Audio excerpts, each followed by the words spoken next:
Bismillahirrahmanirrahim. Assalamualaikum warahmatullahi wabarakatuh.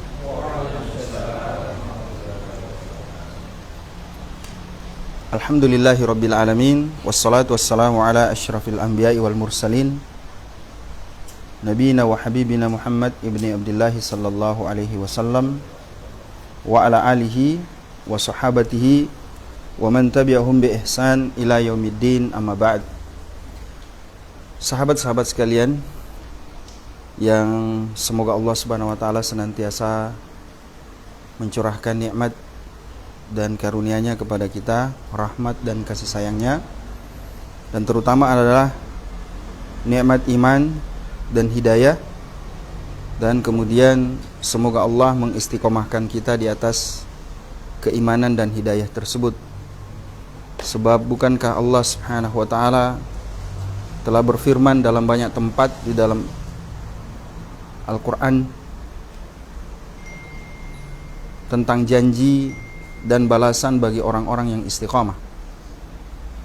Salah satunya adalah di dalam surah Fussilat, di mana Allah berfirman, innal ladzina qalu rabbunallahu tsumma istaqamu tatanazzalu alaihimul malaika alla takhafu wa la tahzanu wa abshiru bil jannati allati kuntum tu'adun. Dan sesungguhnya orang-orang yang berkata Tuhan kami adalah Allah, Rabb kami adalah Allah, lalu mereka istiqomah di atas perkataan, di atas keimanan dan ketakwaan tersebut, tatanazzalu alaihimul malaika, malaikat akan turun secara berulang-ulang di akhir kehidupan mereka untuk mengabarkan, untuk menghibur mereka agar mereka tidak bersedih dan mereka tidak merasa takut, dan hendaknya mereka bergembira tentang surga yang telah dijanjikan kepada mereka semua.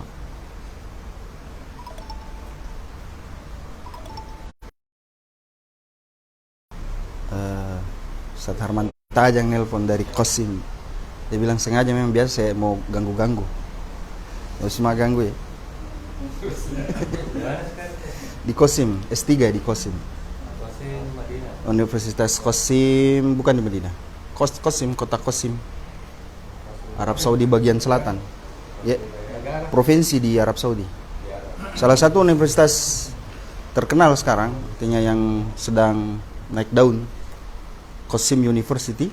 Beliau lanjut S3 di sana. Ya, mudah-mudahan kalau pulang Ustadz Harman bisa ke Bone dan bisa bersama sahabat-sahabat Hijrah Bone. SHB Bone, Ustadz. Disingkat? Ikhwah, berharap antum suatu saat bisa datang ke Bone dan berbagi bersama sahabat-sahabat Hijrah Bone. Baik. Jadi ayat ini dalam surah Fussilat ayat ke-30. Surah Fussilat ayat yang ke-30 menunjukkan kepada kita tentang keutamaan orang-orang yang istiqomah. Afwan, Ustadz Harman katanya mau datang, tapi kasih lurus dulu cambah. Rajib itu Ustaz. Kasih lurus dulu ke cambah. Lo ini dia agar kasih lurus cambah. Ya?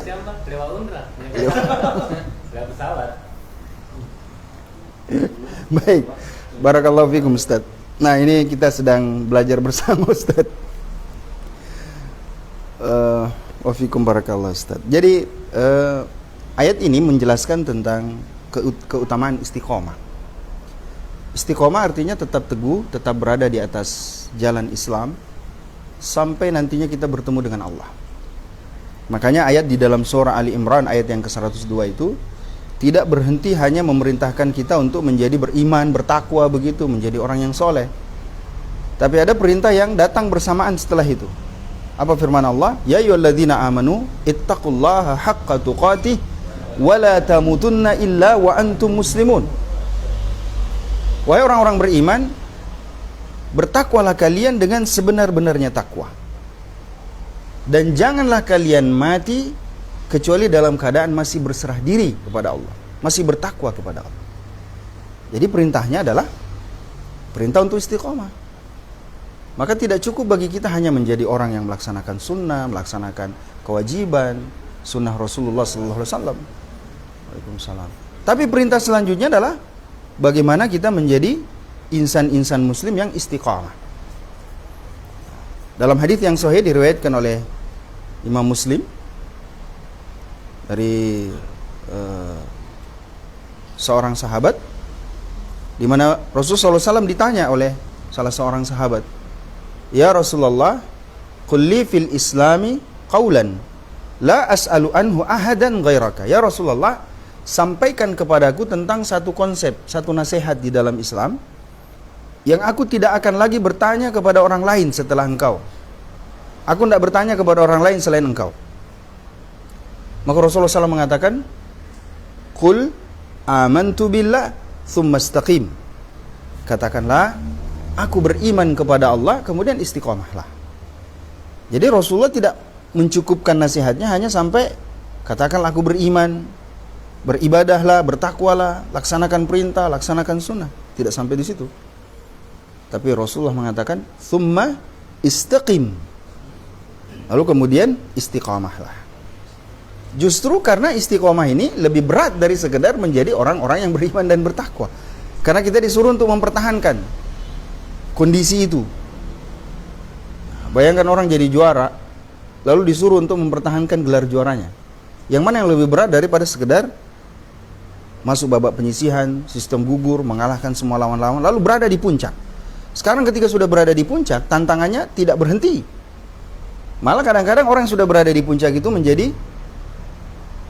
merasa berada di zona nyaman, sudah bisa ongkang-ongkang kaki, akhirnya kurang waspada. Dia tidak lihat bahwa lawan-lawan potensialnya yang paling berat itu justru berjuang mati-matian, latihan berpuluh-puluh kali lipat dari sebelumnya hanya untuk memastikan dia jatuh dari kedudukannya. Syaitan itu tidak mau kita menjadi orang-orang yang istiqomah. Makanya syaitan melalui iblis nenek moyangnya telah bersumpah di dalam Al-Quran. Qala fabima aghwaytani la aq'udanna lahum siratakal mustaqim. Di dalam surah Al-A'raf. Apa dia katakan? Ya Allah, karena engkau sudah terlanjur menggolongkan aku sebagai makhluk yang menyimpang, saya sudah dikutuk begitu, maka saya akan menjauhkan, saya akan menghalangi Adam dan anak cucunya dari jalanmu yang benar. Thumma la'atiyannahum min baini aydihim wa min khalfihim wa an aymanihim wa an syama'ilihim thumma la yajidu aktsarahum syakirin. Lalu aku akan datang dari arah depan mereka, dari belakang mereka, dari sisi kanan mereka, dari sisi kiri mereka. Dan engkau tidak mendapati kebanyakan di antara mereka sebagai orang-orang yang bersyukur. Jadi iblis memberitahukan rencana dan program kerjanya, teman-teman semua. Jadi kalau kita sudah tahu iblis, bala tentaranya itu punya program kerja yang terencana, terancang, terancang dengan begitu rapi. Lalu kita sebagai seorang muslim tidak punya program kerja, tidak punya visi misi ke depannya seperti apa, tidak teratur kita punya gerakan. Kira-kira bisa menang tidak kita melawan iblis? Dalam Al-Quran Allah berfirman, "Udkhulu fis silmi kaffah." Masuklah kalian ke dalam agama Islam ini secara kaffah, secara keseluruhan. Wala tattabi'u khutuwat asyaitan, dan jangan ikuti langkah-langkah syaitan. Artinya apa? Syaitan itu punya langkah-langkah. Gerakan mereka rapi, terstruktur, punya program kerja. Lalu kita enak-enak saja. Waalaikumsalam warahmatullahi wabarakatuh. Kita enak-enak saja, merasa tenang-tenang saja, merasa aman-aman saja dengan keimanan yang ada di dalam diri kita. Subhanallah. Inilah sebabnya sahabat-sahabat sekalian, perlunya kita senantiasa berkumpul. Jadi berkumpul, taklim, kajian seperti ini menjadi sebuah mekanisme penjagaan diri kita. Mekanisme yang dengannya semoga kita istiqomah di jalan Allah Subhanahu wa taala. Karena istiqomah itu tidak ringan. Dan dia bukan hanya perintah bagi orang-orang seperti kita saja. Bahkan terhadap baginda Nabi sallallahu alaihi wasallam pun perintah itu juga ditekankan oleh Allah. Makanya di dalam Al-Qur'an Allah berfirman, "Fastaqim kama umirta." Dan istiqomahlah kamu wahai Muhammad sebagaimana engkau juga diperintahkan untuk itu. Jadi Rasulullah sallallahu alaihi wasallam juga disuruh istiqomah. Malah ayat inilah dalam surah Hud yang menjadikan rambut beliau itu cepat beruban. Ketika para sahabat bertanya, Rasulullah, apa yang menjadikan rambutmu cepat beruban? Maka dalam Sahih Muslim beliau mengatakan, "Syayyabatni Hudun wa akhawatuha." Yang membuat saya cepat beruban itu adalah ayat perintah untuk istiqomah di dalam surah Hud. Yang menjadikan saya cepat beruban adalah Hud dan saudara-saudaranya yang lain, surah-surah yang lain. Bayangkan Rasulullah SAW disuruh istiqomah, cepat beruban. Kita, apakah pernah merasa bahwa sebenarnya perintah istiqomah itu lebih pantas untuk diarahkan kepada kita? Pernah tidak kita merasa bahwa ternyata istiqomah itu tidak ringan? Ternyata istiqomah itu tidak sepele. Dia rumit, berat. Inilah sebabnya Syekhul Islam Ibnu Taimiyah berkata di dalam Majmu' Fatawa, wa a'zamul karamah luzumul istiqamah. Dan karamah yang paling agung adalah ketika seseorang bisa istiqamah. Jadi di antara bentuk karamah kepada wali-wali Allah, orang-orang yang beriman itu, yang paling kuat, yang paling berat itu apa? Istiqamah. Dan inilah perintah yang diperintahkan oleh Allah Subhanahu wa taala di dalam ayat-ayat suci Al-Qur'an, dan bukan hanya untuk kita. Untuk juga siapa? Bahkan kepada baginda Nabi sallallahu alaihi wasallam. Nih sahabat-sahabat sekalian yang dirahmati oleh Allah Subhanahu wa taala. Nah, sekarang kita melanjutkan perkataan Fadilatul Syekh Muhammad bin Shalih Al-Utsaimin di dalam Syarah Ushulul Iman Nubzatun fil Aqidah. Jadi kita sedang belajar dasar-dasar akidah dari apa yang beliau susun dari kitab kecil ini. Antum bisa lihat, kecil sekali, insyaallah. Beberapa kajian ini sudah selesai dan mudah-mudahan dari situ kita bisa belajar tentang rukun Islam yang 5, kemudian rukun iman yang 6.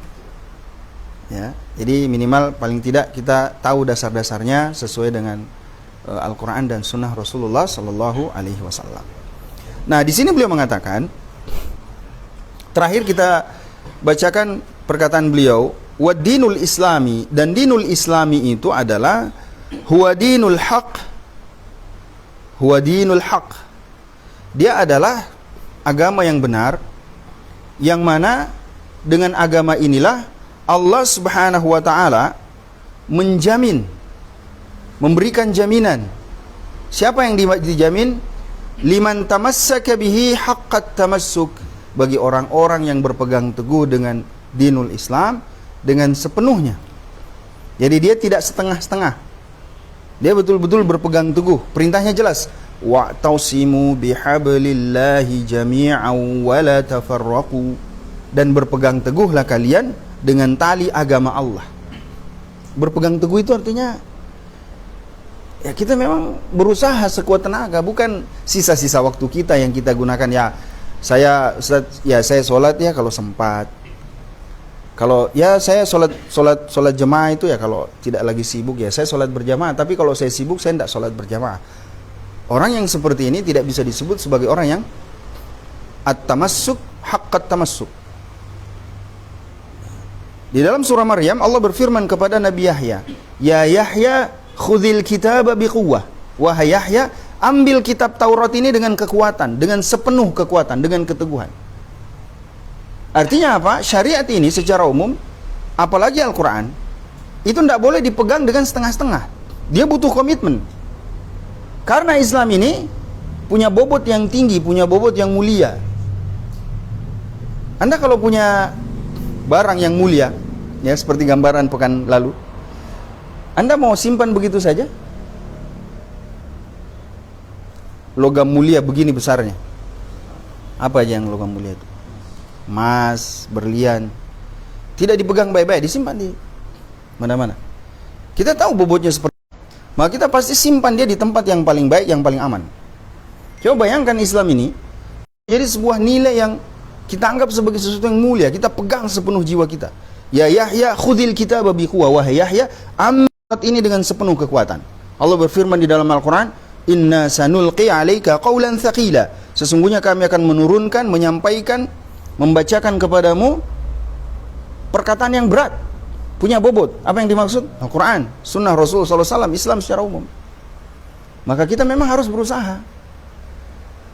Ketika kita ingin mendapatkan sesuatu yang mulia, maka sudah menjadi kebiasaan, kelaziman bagi kita untuk mengorbankan banyak hal. Rasulullah SAW bersabda, ala sil'atullahi ghaliyah, ala sil'atullahil jannah. Ketahuilah, barang perdagangan Allah itu mahal, dan barang perdagangan Allah itu adalah surga. Surga tidak bisa diperoleh dengan duduk-duduk banyak santai, lalu bitamanni, dengan mimpi-mimpi, tapi tidak punya amalan praktis, tidak punya komitmen terhadap ajaran Islam. Jadi kata beliau, Allah menjamin bagi siapapun yang berpegang teguh dengan Islam ini dengan sebenar-benarnya, an yansurahu, untuk menolong mereka, untuk memenangkan mereka, untuk memenangkan mereka, menolong mereka. Wa yudhirahu ala man siwahu, dan memenangkan mereka di atas orang-orang yang selain mereka, yang memusuhi mereka, yang memusuhi Islam. Qala Allah tabaraka wa ta'ala, sebagaimana firman Allah Subhanahu wa ta'ala di dalam surah As-Saff ayat yang ke-9. Huwallazi arsala rasulahu bil huda wa dinil haq liyudhhirahu 'ala ad-dini kullih. Dialah yang telah mengutus rasulnya dengan membawa al-huda, petunjuk, wa dinil haq, dan agama yang benar, liyudhhirahu 'ala ad-dini kullih, untuk dimenangkannya di atas seluruh agama-agama yang lain. Walau karihal musyrikun, meskipun orang-orang musyrik itu tidak suka. Rasulullah SAW membawa apa? Al-huda wa dinul haq. Al-Imam Ibnu Qayyim Al-Jauziyah mengatakan yang dimaksud dengan al-huda di sini adalah al-ilmun nafi', ilmu yang bermanfaat.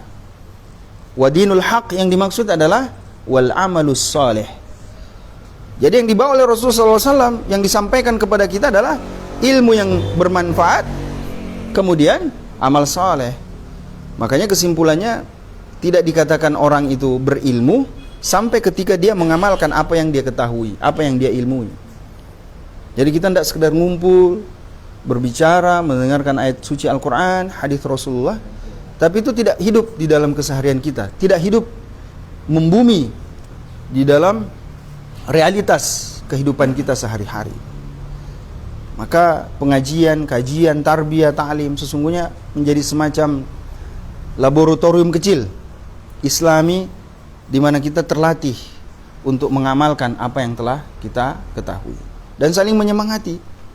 Berhadapan dengan ikhwah, sahabat-sahabat yang Masya Allah, bacaan Al-Qurannya sudah bagus, hafalannya sudah banyak, hafalan hadisnya Masya Allah. Ini mudah-mudahan menyemangati kita, menjadi penyemangat bagi kita. Ya, lihat kakak Aji Aziz Masya Allah itu kalau memberikan pertanyaan begitu berbobot, cetar membahana badai, subhanallah. Nah ini kan kita tertarik lagi, Masya Allah, garuna pakai dia ngaji. Iya, jadi mudah-mudahan dengan pertemuan itu kita menjadi termotivasi.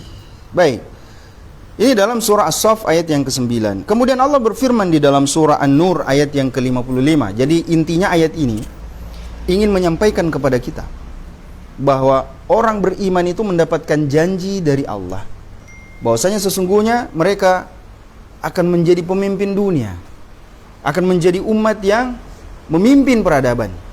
Tetapi bahwasanya itu bersyarat. Syaratnya adalah ketika mereka senantiasa bertauhid kepada Allah, lalu menegakkan salat, melaksanakan syariat Allah. Allah berfirman, A'udzu billahi minasyaitonir rajim. Wa'adallahu alladhina amanu minkum wa amilus solihat la yastakhlifannahum fil ardi kama istakhlafal ladzina min qablihim wala yumakkinanna lahum dinahum alladhi irtada lahum wala yubaddilannahum min ba'di khawfihim amna ya'budunani la yusyrikuna bi syai'a wa man kafara ba'da dzalika fa ulaika humul fasiqun. Surah An-Nur ayat yang ke-55. Yang artinya Allah telah menjanjikan, perhatikan ya, Allah telah menjanjikan kepada orang-orang yang beriman di antara kalian. Janjinya kepada siapa? Orang-orang beriman di antara kalian yang mengerjakan kebajikan, beriman lalu merealisasikan keimanan mereka dengan amal soleh, dengan kebajikan, bahwa dia sungguh akan menjadikan mereka berkuasa di bumi sebagaimana dia telah menjadikan orang-orang sebelum mereka berkuasa. Ini janji yang pasti dari Allah Subhanahu wa taala. Jadi betapapun umat Islam sekarang dijajah, dinistakan, dikejar sampai disudutkan begitu, difitnah kiri kanan, tetapi kita yakin bahwa al-mustaqbal li hadzal din, bahwa masa depan umat ini itu adalah mereka akan menjadi umat yang akan memimpin peradaban, yang akan memimpin umat manusia secara keseluruhan. Dan ini juga disebutkan dalam hadis-hadis yang sahih. Dia telah menjadikan orang-orang sebelum mereka berkuasa. Sungguh dia akan meneguhkan bagi mereka agama yang telah dia ridhoi bagi mereka, dan dia benar-benar mengubah keadaan mereka setelah berada di dalam ketakutan. Umat Islam berada dalam ketakutan. Palestina, Suriah, Afghanistan, Irak, dan negeri-negeri yang terjajah lainnya. Allah akan mengganti ketakutan mereka menjadi aman sentosa. Coba perhatikan dalam surah An-Nur ayat ke-55. Dan kalau manusia saya berjanji, insya Allah ditepati. Apalagi kalau Allah, ya, Ajodi saya kalau berjanji, masya Allah, kita yakin beliau akan tepati. Haji Rudi juga begitu, dia janji kita bawa kita camping, insya Allah itu.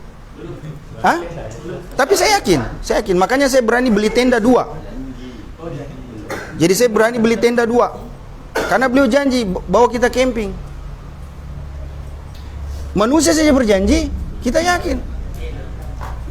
Apalagi kalau Allah yang la yastakhlifannahum, Allah akan menjadikan mereka pemimpin. Ya. Jadi sekedar penegasan juga supaya dia menepati janji. Baik. Mereka tetap menyembahku. Apa? Mereka tetap menyembahku dengan tidak mempersekutukan aku dengan sesuatu apapun. Jadi syaratnya apa? Menyembah Allah dan tidak mempersekutukannya dengan sesuatu apapun. Tetapi barang siapa yang tetap kafir setelah janji itu, maka mereka itulah orang-orang yang fasik. Jadi barang siapa yang tetap kafir setelah adanya janji Allah itu, maka mereka itu adalah orang-orang yang fasik. Oleh sebab itulah, kawan sekalian, kesimpulannya beliau mengatakan, dinul Islami, dinul Islam itu adalah akidah. Dia adalah akidah, keyakinan, keimanan. Syariah, syariah, dia juga syariat. Punya hukum-hukum praktis, punya manhaj operasional dalam bentuk perintah dan larangan. Jadi kita tidak sekedar cukup mengatakan saya berakidah, saya yakin, tetapi keimanan dan keyakinan kita tidak berwujud menjadi amalan-amalan yang praktis. Dia punya syariat, bahwa kita diperintahkan begini, kita dilarang begini.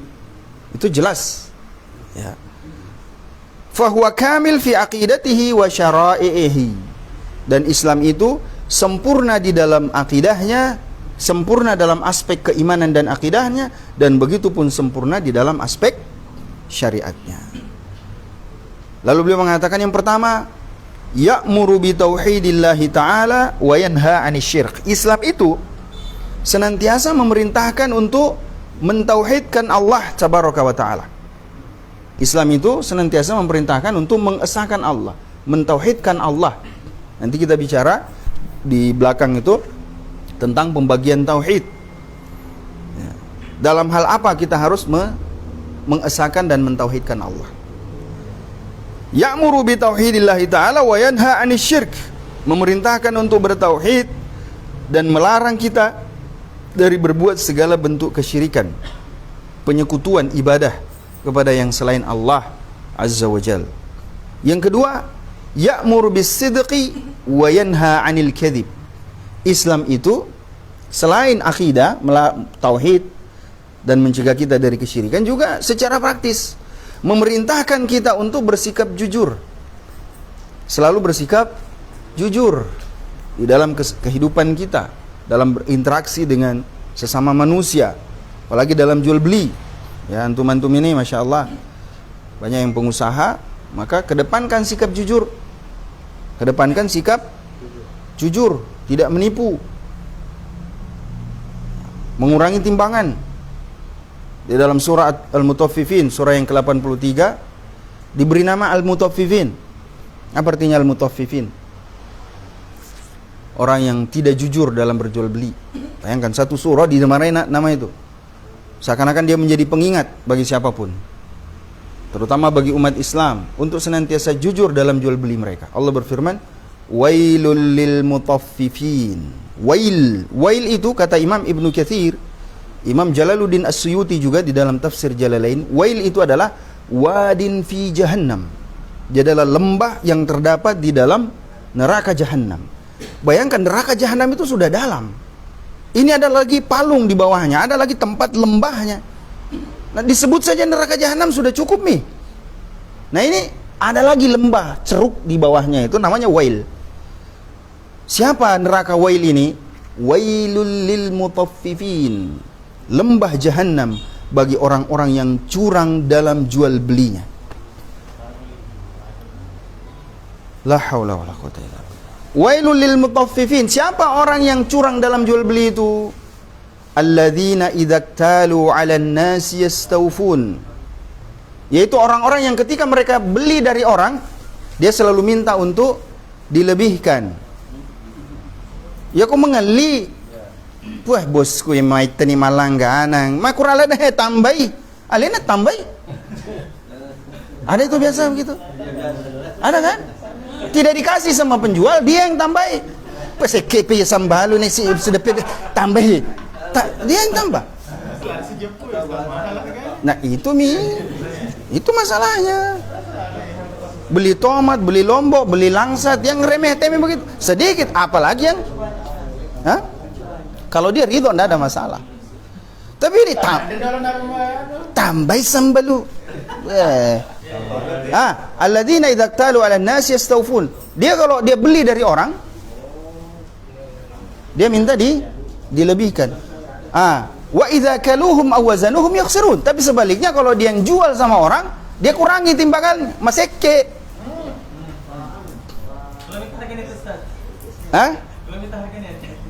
Iya, seperti kalau beli handphone toh Samsung.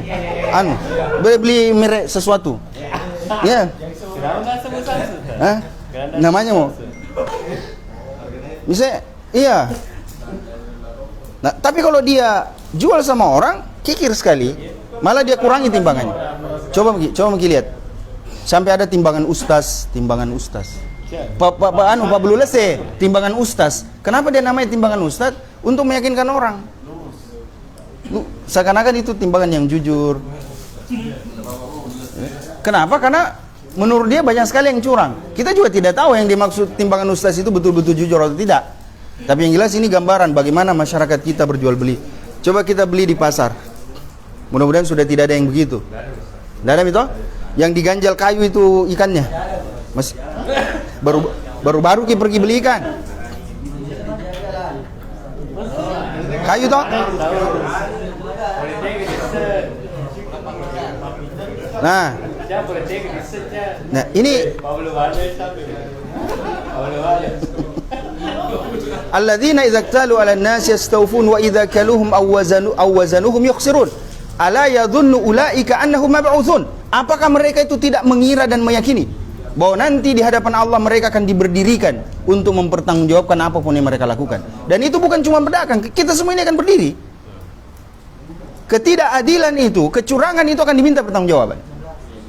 Maka waspada teman-teman semua. Berlaku adil, berlaku jujur yang tidak mudah. Makanya janjinya Allah itu besar sekali bagi orang yang berlaku adil.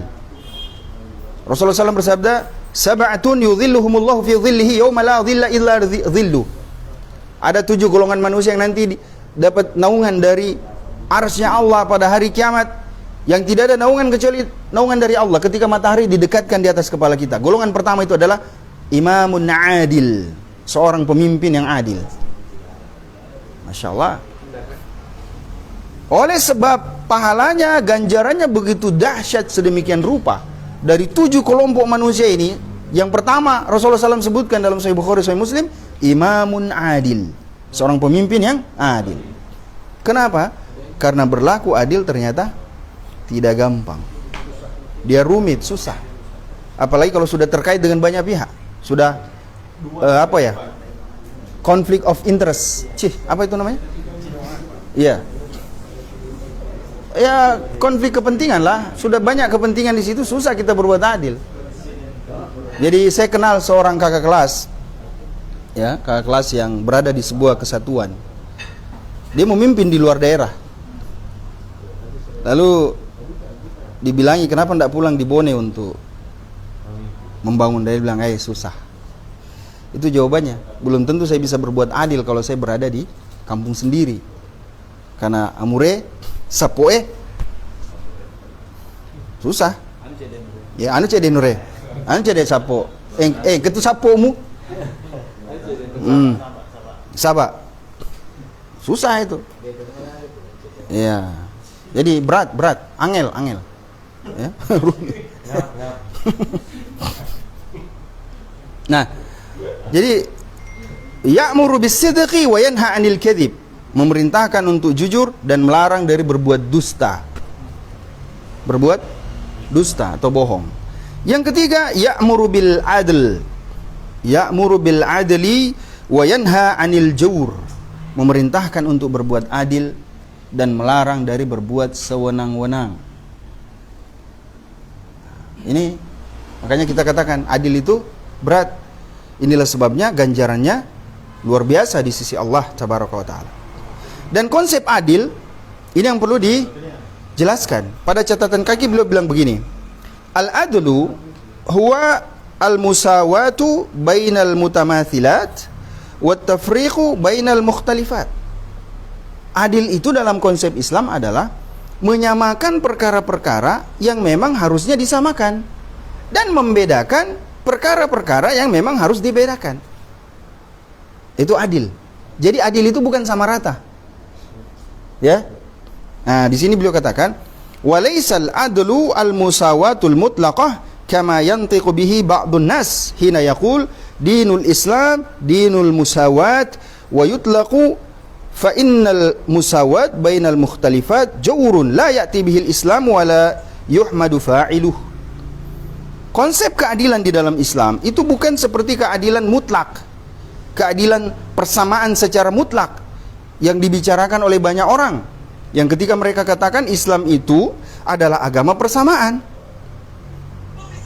dan itu agama persamaan yang mereka terapkan secara mutlak. Nah, jadi kata beliau, menyamakan perkara-perkara yang seharusnya dibedakan itu kesewenang-wenangan, justru ketidakadilan. Dan Islam tidak datang dengan konsep yang demikian. Dan orang yang melakukan itu tidak pantas untuk dipuji.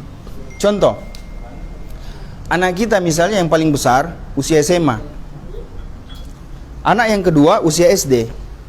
Yang SMA ini beratnya 80 kg, yang SD ini ya paling 25 kg. Tapi makannya disamakan, porsi makannya disamakan. Adil? Tidak adil. Karena si gede ini yang nomor 1 ini memang butuh makan yang lebih banyak. Begitupun uang jajannya dikasih 1.000.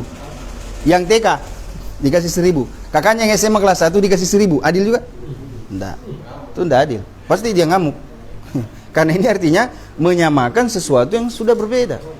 Maka keadilan kata beliau adalah menyamakan hal-hal yang memang sudah harus disamakan dan membedakan apa-apa yang memang harus dibedakan. Kemudian ya'muru bil amanah, memerintahkan untuk bersikap amanah, wa yanha 'anil khiyanah, dan melarang kita untuk bersikap khianat. Amanah ini artinya bertanggung jawab. Kalau dikasih amanah betul-betul bisa melaksanakan dengan baik. Rasulullah SAW menggolongkan orang-orang yang khianat ini sebagai salah satu tanda-tanda kemunafikan. idza tumina khana. Salah satu ciri kemunafikan itu adalah ketika diberi amanah dia khianat. Nah, bentuk khianat itu adalah korupsi, kolusi, nepotisme. Sehingga memang kita harapannya adalah ketika Islam ini menjadi sebuah nilai yang dianut banyak orang hidup di dalam keseharian kita, korupsi itu menjadi sesuatu yang ya mungkin bisa dibilang hilang, mungkin diminimalkan. Bisa diminimalkan. Apakah di zaman Rasulullah SAW tidak terjadi kasus kriminal seperti itu? Pencurian misalnya. Ada. Tapi Rasulullah SAW, syariat yang datang langsung menunjukkan kepada kita bagaimana hukumnya. Dan ini menjadikan nilai itu tertanam di dalam masyarakat dengan baik. Sampai-sampai dikatakan, Umar bin Khattab, tatkala Abu Bakar As-Siddiq menjadi khalifah, Umar diangkat jadi qadhi, hakim agung, yang menetapkan keputusan terhadap berbagai perselisihan dan masalah di tengah masyarakat kota Madinah ketika itu. 1 tahun menjabat, Umar bin Khattab mengembalikan mandat. Dia bawa surat pengunduran dirinya di hadapan Abu Bakar As-Siddiq. Lalu As-Siddiq bertanya, Abu Bakar mengatakan, "Ya Umar, amin masyaqqatil qada tatlubul itfa?" Apakah engkau meminta pengunduran diri ini karena beratnya masalah persidangan, beratnya masalah hukum yang ada di tengah masyarakat, sampai-sampai kamu minta pensiun dini? Apa jawaban Umar bin Khattab? La ya Amirul Mukminin, tidak. Sungguh tidak demikian keadaannya. Yang menjadikan saya minta untuk mengundurkan diri adalah karena tidak ada orang yang bertengkar, tidak ada orang yang berselisih. Lalu buat apa saya menjabat 1 tahun penuh, nganggur kita di kantor? Tidak seorang pun kaum muslimin di kota Madinah yang mengadukan saudaranya, lalu dia katakan dia menggolimi saya, mengambil haknya saya. Tidak seorang pun yang pemegang amanah yang mengatakan saya adukan dia karena dia tidak laksanakan kewajibannya. Masyarakat Madinah, kata Umar bin Khattab, adalah masyarakat yang menyadari kewajibannya, sehingga mereka berlomba-lomba melaksanakan kewajiban. Pada saat yang sama, mereka adalah masyarakat yang mengetahui batasan hak-haknya, sehingga tak seorang pun di antara mereka yang mengambil haknya orang lain. Lalu buat apa saya menjabat? Lebih aja, lebih jauh masube. Kalau kita, lebih saya pinyangkul di sawah, lebih saya mancing daripada jadi qadhi, hakim agung. Tidak ada kasus, buat apa? Coba bayangkan, masyarakat sahabat seperti itu. Makanya harapannya kenapa kita ingin hidupnya Islami, sistemnya Islami? Karena akan memudahkan. Boleh jadi nanti teman-teman kita yang Pak Yuyu mengatakan jamin saya karena tidak ada orang melanggar. Tidak ada orang melanggar. Ya kan? Percuma kita berdiri di jalan, tidak ada orang melanggar. Sopan semua orang. Pakai helm, taat aturan lalu lintas, tidak bonceng 4. Hah? Karena nanti tidak ada tapi jalan itu. Ya kan? Tidak perlu kita diingatkan begini. Kenapa? Karena Masya Allah masyarakat sadar hak-haknya, sadar kewajibannya. Dan itu terjadi di zaman para sahabat Rasulullah Sallallahu Alaihi Wasallam. Ya. Kemudian beliau mengatakan, ya'muru bil wafa wa yanha 'anil ghadar. Memerintahkan untuk menepati janji. Nah ini juga. Menepati janji dan melarang kita dari bersikap janji mutaroe. Janji mutaloe. Ya, janji tede lesek pecah. Masya Allah. Bah, bosku, insyaallah. Nah, insyaallah. Nah, oke mi bosku. Ya, camping itu insyaallah. Ternyata. Berapa kali mi ditunda? Kalau ada yang janji. Nah. Ya'muru bil wafa wa yanha 'anil ghadar. Memerintahkan kita untuk menepati janji dan melarang kita ingkar janji. Ya. Jadi harus berat. Ya. Iya. Apa kata Rasulullah sallallahu alaihi wasallam? Idza wa'ada khalafa. Kalau dia berjanji, dia menyelisihi janjinya. Ini bahaya, ini salah satu ciri-ciri orang munafik. Kemudian yang keenam, ya'muru bibirril walidain wa yanha 'anil uquq. dia memerintahkan, Islam itu memerintahkan untuk berbuat baik kepada kedua orang tua dan melarang dari sikap kedurhakaan. Bahkan dalam surah Al-Isra ayat yang ke-23, Allah persis menggandengkan antara perintah untuk bertauhid dengan perintah untuk berbakti kepada kedua orang tua. Allah berfirman apa? Wa qada rabbuka alla ta'budu illa iyyahu wa bil walidaini ihsana. Dan Allah telah memerintahkan kalian, mewasiatkan kepada kalian untuk tidak beribadah kecuali hanya kepadanya, dan berbuat baiklah kepada kedua orang tua kalian. Berbuat baik, tidak durhaka. Di sini dikatakan berbuat baik kedua orang tua secara umum, bukan hanya orang tua yang soleh. Ada orang tua yang mungkin belum sholat, ada orang tua yang mungkin berbuat kemaksiatan, tetap kita diperintahkan untuk berbuat kebajikan kepada mereka. Kenapa? Karena Allah adakan kita di bumi melalui mereka. Atas izin Allah kita muncul di dunia ini atas peran mereka. Lalu kemudian kita diajar, disantuni.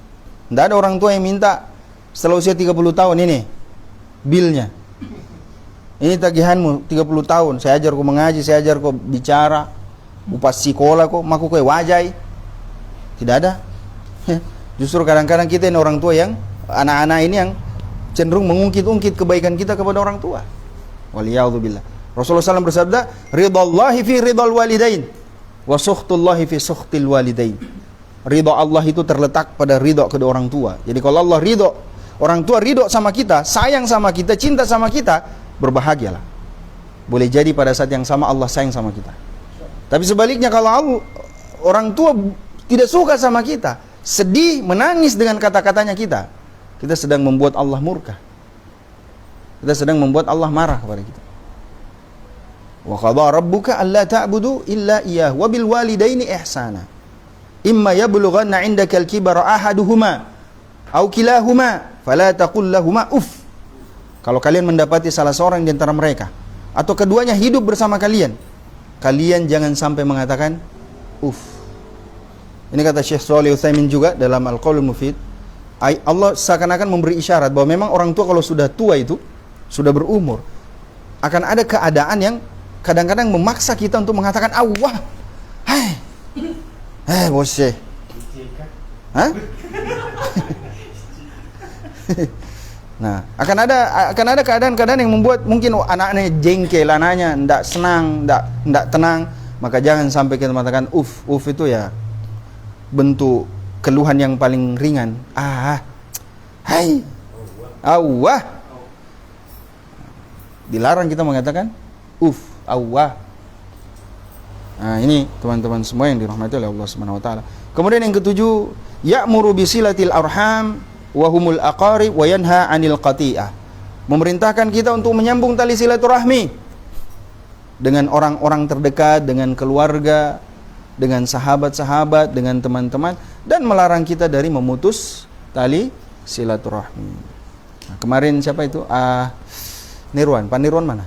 Dia tanya itu hadis. Dilarang memutus silaturahmi. Dilarang baku bombe lebih dari 3 hari. Nah, itu dia tanya apa artinya itu hadis. Saya baca, saya bilang bahwa itu adalah artinya dilarang bagi setiap muslim ini memboikot muslim lainnya lebih dari 3 hari. Jadi kalau marah jangan lebih dari 3 hari. Ya, jadi baik lagi, bombe lagi begitu. Jadi itu benda apa ya? Nah, itu dengan orang lain. Bagaimana dengan istri suami kita? Maka jangan sampai istri kita juga begitu. Istri sama suami baku bombe lama sekali. Karena semakin lama dipendam, semakin lama itu semakin besar kemarahan kita.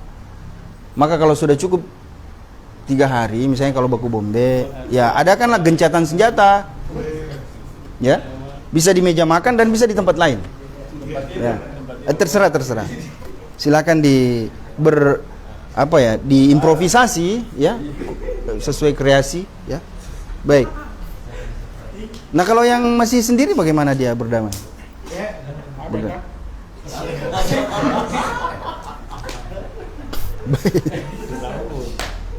Nah, dan yang kedelapan, yang terakhir, ya'muru bihusnil jiwa wa yanha an sayyi'ihi.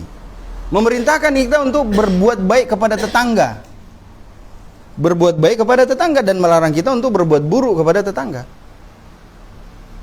Rasulullah SAW bersabda, senantiasa Jibril itu berwasiat kepadaku tentang harusnya saya untuk berbuat baik kepada tetangga. Sampai-sampai saya merasa, kata Rasulullah, tetangga itu juga punya hak waris. Saking seringnya itu Jibril bilang, berbuat baik kau sama tetanggamu. Berbuat baik kau sama tetangga. Sampai kata Rasulullah, saya menyangka Jibril itu juga saking seringnya beliau mewasiatkan itu, sampai-sampai saya merasa tetangga juga punya hak waris. Rasulullah SAW bersabda, "Man kana yu'minu billahi wal yaumil akhir falyuhsin jarahu." Barang siapa yang percaya Allah dan hari akhirat, maka hendaknya dia berbuat baik kepada tetangganya. Jadi tetangga-tetangga. Nah, ini yang jadi problem. Yang mana yang dimaksud tetangga? Ada ulama mengatakan yang tetangga itu yang samping-samping kiri. Bahkan ada yang ulama yang mengatakan tetangga itu adalah sampai 40 rumah kiri kanan belakang depan. Itu tetangga. Jadi satu kelurahan itu tetangga. Jadi saya sama Haji Cul, Haji Rudi masih tetangga. Hitung rumah dari Tibojong ke sini. Ya begitu, tetangga begitu. Baik tetangga mikir saya, enggak usah dihitung. Baik. Ya kan? Jadi betul tadi kita orang. Ya, betul. Betul. Betul itu.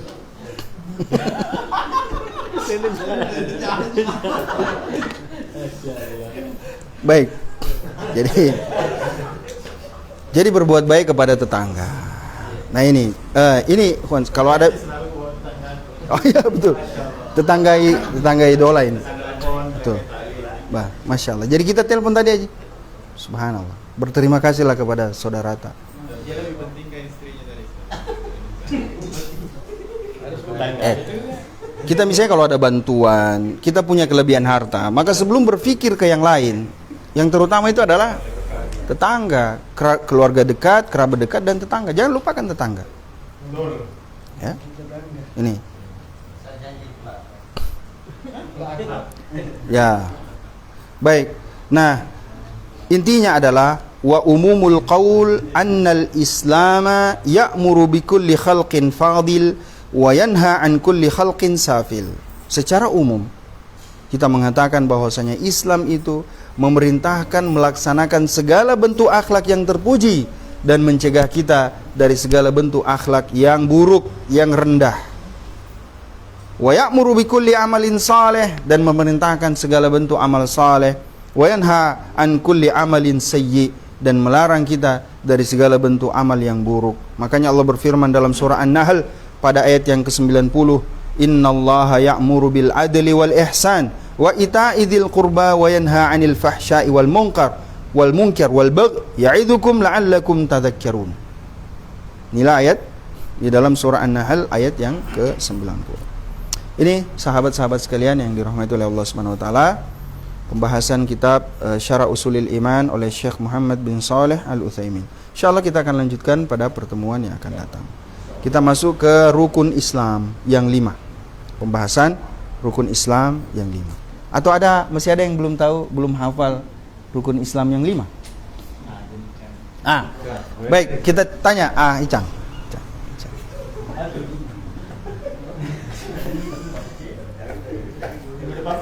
Minggu depan.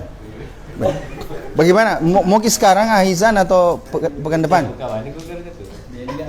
Rukun Islam yang 5. Enggak, masalahnya begini, ada mahasiswa ditanya, sebutkan rukun Islam yang 5. 1, membaca Al-Fatihah. Ada? Ada. Kenyataannya memang ada yang belum hafal rukun Islam. Apalagi sampai kajiannya secara, ya enggak usah terlalu mendalam, tapi apa sih sebenarnya kewajiban, apa maknanya, apa hikmahnya di situ, ya, banyak yang tidak tahu. Maka inilah yang coba kita pelajari secara bersama, mudah-mudahan menjadi landasan, menjadi dasar bagi kita semua. Atau rukun Islam yang 5. 6?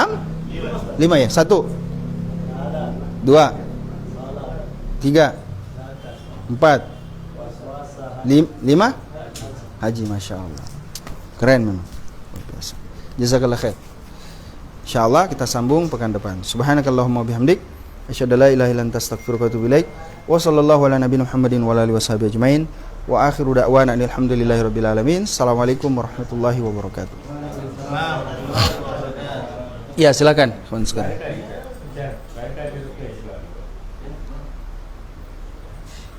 Pekan depan Pitawa. Pekan depan. Oke. Insyaallah.